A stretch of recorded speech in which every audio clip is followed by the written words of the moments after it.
Hello friends, Mumbai campus চ্যানেলের আরেকটা নতুন ব্লগে তোমাদের সবাইকে স্বাগত জানাই। আজ শনিবার, এখন বাজে 3টে, বিকাল 3টে।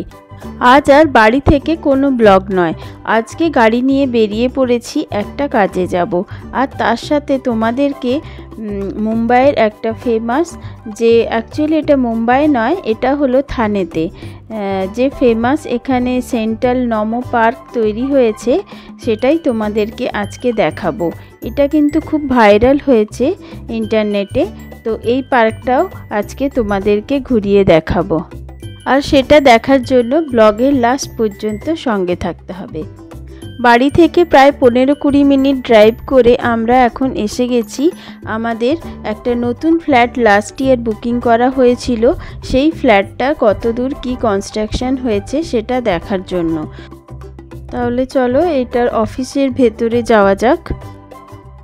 এখানে কিছুক্ষণ ওয়েট করার পরে জানতে পারলাম যে সাইট ভিজিট করার জন্য ওদের যে এক্সিকিউটিভ থাকে তিনি আজ আসেননি, তো সেই কাজ তো হলো না।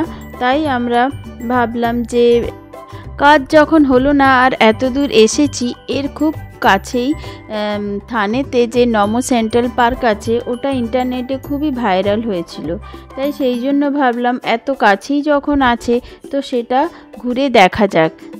তো সেই জন্য আমরা এটা যখন গুগলে সার্চ করে দেখলাম, তখন আমরা এটা দেখলাম যে এটা গোদরেজের প্রপার্টি থেকে 1 কিলোমিটারের মধ্যেই আছে। তাই আর সেই সুযোগ হাতছাড়া না করেই আমরা বেরিয়ে পড়েছি নমো সেন্ট্রাল পার্কটা আজ দেখে নেওয়ার জন্য।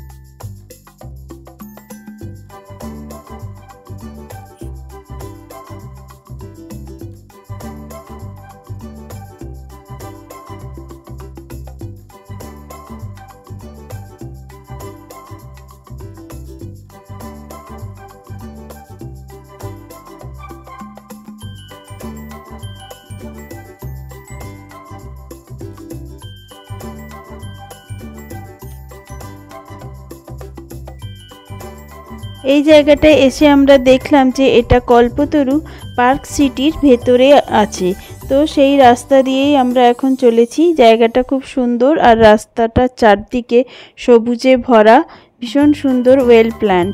আর এখন আমরা নমো পার্কের ভেতরে যাওয়ার জন্য গাড়ির যে লম্বা লাইন হয়ে আছে সেখানেই ওয়েট করছি। পার্কের ভেতরে যাব, কিন্তু এখানে একটা বিল্ডিংয়ের পার্কিং এরিয়ার মধ্যে কেন গাড়িটাকে ঢোকাতে বলছে সেটা বুঝতে পারছি না। তো দেখা যাক, চলো ভেতরে কি আছে। তো 10 টাকা দিয়ে টিকিট কাটা হলো, পার্কিংয়ের জন্য 10 টাকা ওখানে নিচ্ছে। তো তারপরে আমরা এখানে গাড়িটাকে পার্ক করলাম।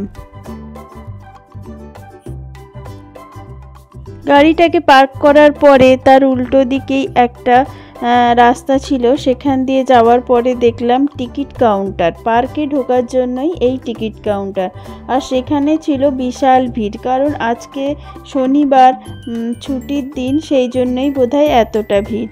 তো আমরা এখন টিকিট কেটে ভেতরে চলে এসেছি। আর এখানে এসে দেখলাম বয়স্কদের এখানে ঘুরিয়ে দেখাবার জন্য কিছু ইলেকট্রিক কারও আছে। তো চলো ভেতরে যাওয়া যাক এখন।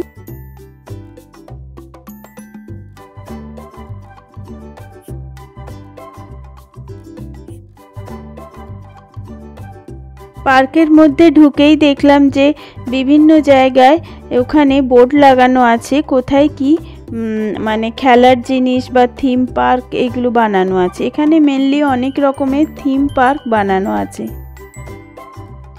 প্রথমে আমরা যে থিম পার্কটার মধ্যে ঢুকলাম সেটা হলো চাইনিজ থিম পার্ক। চলো এই চাইনিজ থিম পার্ক কেমন সেটা ভেতরে গিয়ে ভালো করে ঘুরে দেখা যাক।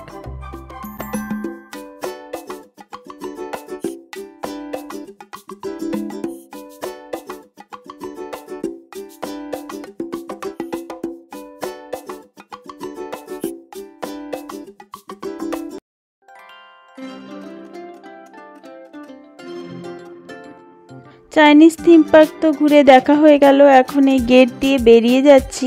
মেনলি এখানে তেমন কিছু ছিল না, ওই গার্ডেন মতো ভেতরে একটু চাইনিজ থিমে বানানো এই আর কি। এখন আমরা এসে গেছি মুঘল থিম পার্কে। এখানে দেখো মার্বেলের অনেক কিছু বানানো আছে, আর এই মুঘল দরওয়াজা টাইপের অনেক কিছু বানানো আছে। এখানে মানে ফটোশ্যুটের জন্য খুবই ভালো জায়গা। এখানে অনেকে প্রি ওয়েডিং, পোস্ট ওয়েডিং এইসব শুটিং চলছে, অনেকে রিলও বানাচ্ছে। তো চলো এই যে জায়গাটা কীরকম সেটা একটু ঘুরে দেখি। আমিও তোমাদের সাথে আজ ফার্স্ট টাইম এসেছি, তাই জানি না এই যে জিনিসগুলো প্রপারলি কি বানানো আছে বা আর কি আছে। তো আমিও তোমাদের সাথে ঘুরে দেখছি। মুঘল পার্ক দেখার পরে এখানে এসেছি। এটা হলো মরক্কান থিম পার্ক। এখানে মার্বেলের অনেক কিছু রাখা আছে, মানে মার্বেলের পাথর রাখা আছে, কিছু ফোয়ারা বানানো আছে, আর এখানে ওই সেলফি পয়েন্টই অনেক বানানো আছে। তারপরে আমরা একটা লেক সাইডে এসে গেছি। এখানে একটা অদ্ভুত জিনিস দেখলাম। এখানে লেকের পাশে যে গাছগুলো এইগুলো আছে, এর ফুলগুলো একদম কাশফুলের মতো, খালি রঙটাই এরকম বেগুনি বেগুনি ভায়োলেট টাইপের। সাদা হলে কিন্তু একদম কাশফুলের মতোই লাগতো। যেহেতু দুর্গাপুজো কাছে এসে গেছে, এগুলো যদি সাদা হতো তাহলে কিন্তু এগুলো দেখেই কাশফুল দেখার স্বাদ মুম্বাইতে মিটিয়ে নেওয়া যেত। আর এখন আমরা একটা স্টেডিয়াম টাইপের জায়গাতে এসেছি। এখানে স্টেডিয়ামের মতো বানানো আছে, ধাপে ধাপে সিঁড়ি। আর এখানে বোধহয় কোনো প্রোগ্রাম অনুষ্ঠান হলে বসে অনেক লোক একসাথে বসে দেখা যাবে। তারপরে এই যে লেক, এই লেকে অনেকগুলো ছোট বড় ফোয়ারা তৈরি করা আছে। আর লেকের জলে নামা বা জলে হাত দেওয়া একদম বারণ। তো লেকের সাইডে অনেক লোক বসে আছে, বসে থাকতে এই গরমকালের দিনে বেশ ভালো। সবাই সেই জন্য এখানে লেকের সাইডে বসে একটু রেস্ট নিচ্ছে। আসলে এই জায়গাটা তো অনেক বড়, হেঁটে হেঁটেই পুরোটা ঘুরে দেখতে হবে। প্রায় 20 একর জমি নিয়ে এই পার্কটা বানানো হয়েছে শুনলাম। লেকের সাইডটাতে যেহেতু মানুষের ভিড়ভাড়টা একটু কম, কারণ কি জায়গাটা অনেকটা বড়, তাই এই জায়গাটাতে বেশ ঘুরে বেড়াতে ভালোই লাগছে। আর ফোয়ারাগুলোও ভীষণ দেখতে ভালো লাগছে। আর এরপরে আর কি আছে চলো ওই দিকটা একটু ঘুরে দেখা যাক।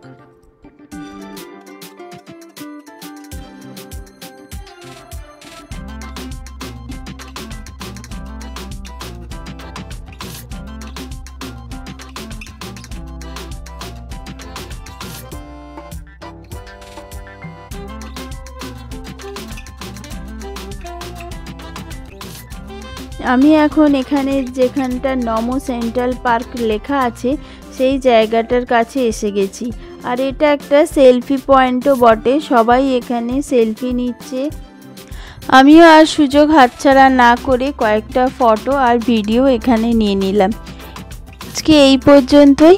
আমার ভিডিও তোমাদের কেমন লাগছে অবশ্যই কমেন্ট করে জানিও। ভালো লাগলে একটা লাইক, শেয়ার আর সাবস্ক্রাইব করে পাশে থাকার অনুরোধ রইল।